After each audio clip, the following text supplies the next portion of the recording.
What's going on, folks?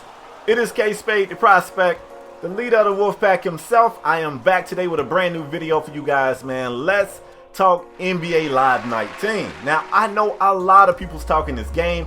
You're probably seeing stuff about NBA Live 19 all over your timeline on social media. It's probably all in your subscription box here on YouTube, and you got to be thinking, I've heard all there is to hear. I don't have a reason to listen to anybody else, but at last, hold on. I don't know if anybody can serve it up the way I feel like I can. First of all, I'm just getting home from EA Play, so I was able to get my hands on the game. I'm not going to jump in here and talk about anything that I didn't get a chance to feel with my two hands and see with my two eyes. So I'm not basing this off anything I've read. I'm not basing it off what somebody told me, or even the devs. I talked with the devs. I'm not really talking much about what they told me. In this video, I want to give you guys the likes and maybe the dislikes. It depends on how long I run my mouth, but on the things that I actually saw. All right, now the footage behind me is NBA Live 19 footage. It is not my own footage, which I hate. If I could control it, everything in my power, man, I definitely wanted to get you guys exclusive gameplay that was played and recorded by me. That's my aim with every video, and we ran into some technical difficulties. We weren't able to make that happen. I really hate that, because I don't know, it's just a part of me, man. I like for my stuff to be unique, not just my commentary. I like everything that I do to be unique, and I was really disappointed that I couldn't bring you guys exclusive gameplay, even though I know a lot of people's putting exclusive in their title. We all got the same gameplay for the most part. So anyway, without any further ado, what I'm gonna do in this video is go through some of the new, whether it's features or modes or animations, anything new in this game that I feel like I really enjoyed, and I think it's a game changer. That's what I want to talk about in this video. Like I said, I may get to dislikes. The thing is, there's so much NBA Live 19 information out right now, and I want to speak on it all, but I don't want to hit you guys with a 30-minute video. So I'm just gonna talk on my end, and then I'll decide how I want to chop this up later. Like, it might be a short video for you guys, and I might give you one every single day, or I might just hit you with a full feature presentation. Who knows? Anyway, folks, let's get into my likes. Let's start with movement.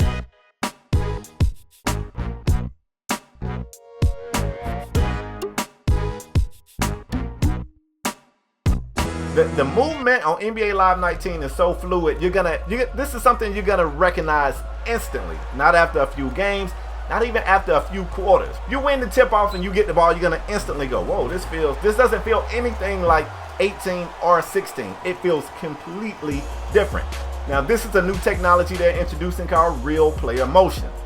This technology to me is a game changer, because I didn't realize, I knew I felt like in 18 it wasn't the most fluid movement, but I guess I didn't really have anything to compare it to, so it didn't seem that bad to me.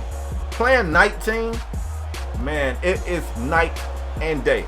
The player movement is definitely something that I think makes the game better off rip. It makes it feel more fluid, and for me, it's gonna save controllers, because I know a lot of times on the older games, I'm trying to make my guard like move, and I'm putting a little too much stress on my controllers. The next thing I want to move to actually plays off of this right here, and it is the addition of left stick dribble moves.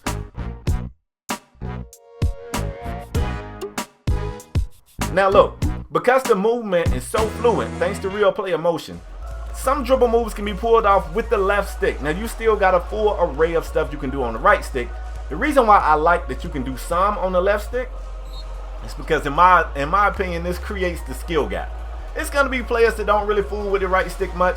They're still going to be okay with the left stick. They still can get to the basket, score here and there, maybe get by an opponent here and there. But those who put the time in to be elite, know how to use the moves on the left stick as well as the moves with the right stick, know when to use either, know when to use them together, those guys are going to be exceptional. And anytime video game companies do something to add another layer of skill, I feel like the skill gap between bad players and good players continue to separate, and ultimately as gamers, I think that's what we want. I think that's what we want. Now, there's somebody out there that's going to say, oh man, I'm not really that great, and I don't want to get, I don't want to get left behind. You'll still be pretty efficient just doing the basic moves, but if you put the time in and learn them all, it's gonna be a beast. The left stick moves is another thing that I'm a big fan of. The next thing I want to talk about is signature moves or gestures. And the reason why I call them moves or gestures, look, One of the things to me, and I'm big on this, I tell people this all the time, one of the things that makes a video game makes you feel immersed. What makes a video game immersive is nuances, not always a big feature that goes across your screen. It's not always that. Sometimes it's just, oh snap, did he do that? Did you see that lady in the third row? Did that fan fall going up there? That stuff right there is what makes a game feels immersive. And when you playing this game and you see the players, you know, taking their hands and rubbing the bottom of their sneaks, or you see Brian kind of, I don't know why Brian do this a lot. Like Brian do this like, what my cigarettes? You know, Brian like to do that. He's always like, his hand is on his chest a lot. You'll see him do that kind of stuff right there in NBA Live 19. And that's just the first thing that came to mind. But you'll see a lot of the players, they'll look like their real life counterparts. You'll see them and go, oh snap, and I like that stuff. It's small, it's nuanced, it's not big enough to be a feature, but to me it makes the game feel more real and it makes the game feel more immersive. That's definitely one of my things that I noticed that I like. Okay, now I told you guys that fluid movements was the first thing I noticed when I played this game, and it is. But if I was doing it in order, the second thing I noticed when I played this game that I'm a big fan of is varying jump shots. The first time I took a shot, I was like, oh shit, that was kind of quick. Like, I wasn't ready for that. I was expecting everybody to have the same jump shot timing like previous lives since Live was born. But that's not the case. Like, not everybody, but there are varying jump shots. And I like that. I believe, again, it's going to add a certain level of skill gap. Because it's going to be those guys that know, okay, this guy's got a faster release, this guy has a slower release. And when you play with the teams, I feel like that's gonna, you know, obviously it's gonna be folks still expecting every jump shot to be the same time, and it's gonna take y'all a while to get used to it. And the guys who learn it faster, they're gonna be better. Skill gap. Now, I do have a question about this that I haven't had the pleasure of being able to answer yet. When you go to the one and create your own player, I would like to see you have a choice of making your own shot. And even if you can't make your own shot, because I don't know if you can do that, but if you can't make your own shot, at least this year, once you select from the list of shots, they won't all be the same timing. And they might, you know, in the past they always look different. Not always. Some of them didn't look different to me. Even if they were different names, some of them just flat out didn't look different. And I haven't seen enough this year to know if they all look different. But if they don't all have the same release timing, I'll take that. I'll take that for a victory. Put that down as a plus. Okay, so the next thing I'm excited about, NBA Live 19 this year has confirmed the inclusion of female ballers in the streets, or on the streets, whichever, you know what I'm talking about, the street ball courts. I like this. Now I'm gonna keep it a stack with you. I'm dunking on female ballers too. Everybody getting that work. I'm making it rain from deep, and I'm dunking on folks whether they male or female. But anytime you can include more ballers, the whole idea of what makes creative player so addictive is if you want to try to make somebody that you idolize, or, you know, if I want to go out there and make Ray Allen or one of my favorite players, that's cool. And at the same time, if I want to create myself, that's cool. And never before has female ballers been able to do that. So this is I feel like it's huge. It's colossal. Female ballers can't create themselves. Or maybe, you know, another female baller that they idolize. And this is the first time in the history of sports gaming that you could do that. And, you know, that's got to be a plus. I love that. Now, this next thing, man, I want to make sure we understand how important this thing is. The next thing on my list of favorites for NBA Live 19 is the icon system. And I'm not talking about icon passing, although I do like icon passing. That's not what I'm talking about here. Video game companies, or should I say companies that make basketball titles, they always have a daunting task of trying to create parity. All right? We've seen it with some other games in the past. Everybody come out with the 7-foot small forward. We all know about that. And even though the game continues to say, okay, we didn't offer enough choices, so we're going to give you more choices this year.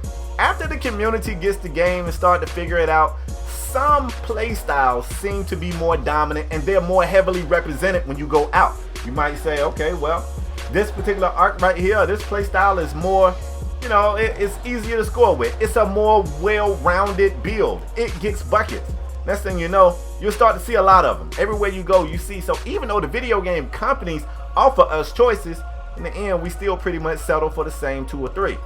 The icon system might get us away from that. Now, I don't know that it will, but it's another attempt by EA Sports to create parity online. I like parity online, y'all. I like it.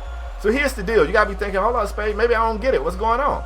You still got your trait system. You still got to create a certain play style, all of that. This is yet another page in the book of trying to create parity. For one, the example that they gave was with Allen Iverson and Russell Westbrook. Both of those guys are small point guards that can take their man off the dribble and attack. But the way they attack is different. Russell get to the basket and boom, one down and, give you this ferocious dunk like he angry and just, you know how Russ do. AI ain't really doing that. He will dunk here and there. He's got a few dunks in his highlights. He ain't really catching bodies like that. That was never AI's game. So now, when you see that play style, you can't assume, okay, this guy's going to play like this, or this guy's going to play like that. I think another example they gave was with the bigs. You get to that point where you got to decide who your player is going to be. Do you want them to play like this superstar, or should I say this icon or that icon? And I think the icon system is going to offer more parity. It's going to make it where maybe you don't run into the same player online so often. And if it actually works, put me down for 2 checks. Right now I'm giving it a check. But if it works, put me down for another. I like that. I'm going to jump to another thing that I'm a fan of. Off-ball controls. This is something that I think people are underestimating how important it is. Look, I took the little reader, I read it. It says in the past, if you was playing, let's say you playing like a 3v3. It was off ball for me. I would kind of float in between the guy I'm supposed to be defending, the guy with the ball, shade a little bit, see if I can lurk the passing lane. Other than that, that was it. You could get that jostle, but it wasn't really anything you could control. You just would, if you got in line, if you got in his running path, you get a little baby jostle. But this year you can actually control the jostle, and it makes that 1v1 everywhere, Monica, even more important. Yeah, the guy guarding ball, he's got a job to do, but you got a job too. Look, I got to jam this guy up, and if you want to get by me, he's got some things he can counter my jam with. He can take a V-cut. He can, cut to the basket, jump back out for the shot. All of this stuff right here creates the skill gap. I'm telling you. I know I'm saying skill gap a lot, and I think it's a really important thing in sports titles. You don't want a bad player to sit across from a good player, and you have a hard time figuring out who's the good player and who's the bad player. Like, you don't want to be over there like, you want it to be known. You want to know, oh my, look, this dude is okay, but this guy right here is legendary. And I feel like all of the new additions, I say all loosely, but a lot of these new additions right here are definitely going to make that something that's easier to identify. This guy's good. That guy's not so good. All right? Off-ball controls, keep an eye on that. Now, y'all know me, man. I kind of talk my talk. I've always been a bit of a trash talker. I've always been the guy that trash talking amps me. Some people, you can trash out to them, they get off their game, they get upset, they don't play well. Trash talking to me just make me take it up a notch. I just get my Vegeta on. I just go to the next level of Super Saiyan. I'm alright with it. But now, that can be represented in the game. After the shots are made, you can taunt opposing players. You can interact with the bench. You can celebrate. It's so many things you can do after the basket. And once again, immersion. It's a little small nuance. It's not that major. It's not going to make or break a game. But for me, it continues to help me be able to bring my personality through in the way I game. I talk trash in real life. I don't want to make a basket in the game, just turn around and walk down the court. I'm not Tim Duncan. I'm not Kawhi. I want you to know I just gave you that work. I'm talking that trash. That's who I am in real life. I want to be that guy in the game. So the after basket stuff is something that I really like. And the one thing that I will not end this video without talking about is court storming. The first thing that comes to mind to me is when Kevin Durant played at the Rutgers. Like, Kevin Durant caught fire. This is back when Kevin Durant was real likable. Like, everybody liked Kevin Durant back then. You know what I'm talking about? Little humble Kevin Durant, the one that ain't really used to act bad in the game. Anyway, Kevin Durant's at the Rutgers, just giving these folks buckets, just pulling threes. I think he had like 6 threes. He was going crazy. And the court everybody stormed the court. The fans wanted to be a part of that. It was such an iconic moment. They couldn't restrain themselves. They had to rush the court and celebrate with likable Kevin Durant. And court storming, if it's used correctly. Now, I will say, I have not seen a court storming moment. Now, I just told you guys at the start of this video, these are things that I saw with my own 2 eyes. Okay, I didn't see this with my own 2 eyes. I saw it in a video, all right? But as long as it is not overdone, every shot that wins the game, I don't want people all up in my personal space. Don't run out here every time I make a basket. Sit down, sit down, sit down, sit back down. But if they're going to come out there, if the game does a really good job of weighing big moments, colossal moments. Game-winning colossal moments. Yeah. I want them to run out and celebrate with me while I talk trash to the other team or something like that. I don't know. That's just me. Okay, so look, the last thing, and then I'm going to end this video, I think. How long have I been talking? Oh, yeah. We're going to end it after this. This is one of my likes and one of my concerns at the same time. So probably the next video, I'll start it right here. But one of my likes and concerns is the Shem Guy through the legs, the behind the back through the legs, the bounce it on this side of the guy, run around him, all of that stuff. Now, let me tell you why. I mean, obviously, I'm concerned because these are moves you just flat out don't see often. I don't want to see them too often. Anytime somebody Shem Guys through somebody's legs, it should be like news. You should be like, holy, that should be your reaction. The reason why I like it is because as of right now, it is not just I'm gonna come down and press a button and get it. It is part of the counter system. Now, if you don't know about the counter system, we got to back up to NBA Live 18. In 18, here's the deal. You come out and you make a move. You decide to go right. Boom. Your defender knows you're going right and he cuts you off. You've got a split second that you can counter that move and go back left. Or you can step back. Or you can spin. There's a few things you can do in that window that you can counter. And if you time it right and the defender doesn't time his counter to your counter right, you get by him. So this year, it is a counter move. I haven't seen anybody explain it correctly. It is a counter move. So if I go right, you know I'm going right, and you cut me off, and I counter with a Shem Guy, if you don't counter my counter, it is going through your legs. I like that it is somewhat user control. The only thing I don't like, I don't know if I'm okay with it being a regular counter. You got to understand, these are high, what's the word I'm looking for, y'all? Like, this shit don't happen. Let me say that. It don't happen a lot, and I don't want to see it happen a lot. Right now, somebody's going to say, can you stop it? You can stop it. But it's such a high-risk move that people wouldn't pull it off much, especially in the league setting. Now, if you see it a little bit more in the street setting, I think I can handle that. If I see it too much in the league setting, I'm not going to like that. You shouldn't be able to pull it off often at all. Now, I promise y'all I won't talk for too long, and I've been talking for a while. I can do that.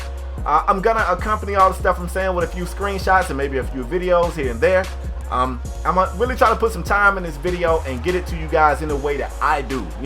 I got to be confident for a minute, man. It's a lot of folks talking NBA Live 19. Some have played it, some have not played it. And I got to go, the extra mile to make sure that my video sets out a little bit differently. So if this happens to be the first time you've come to my channel, man, I encourage you to go ahead and hit that subscribe button. You're a regular, hit the like button. Like, hit it. It's free. Matter of fact, if you're new, hit the like button too. Hit it. Anyway, folks, I'm KspadeTheProspect. That's all I got for today's video. I have more in store. Make sure you come back here. I got you.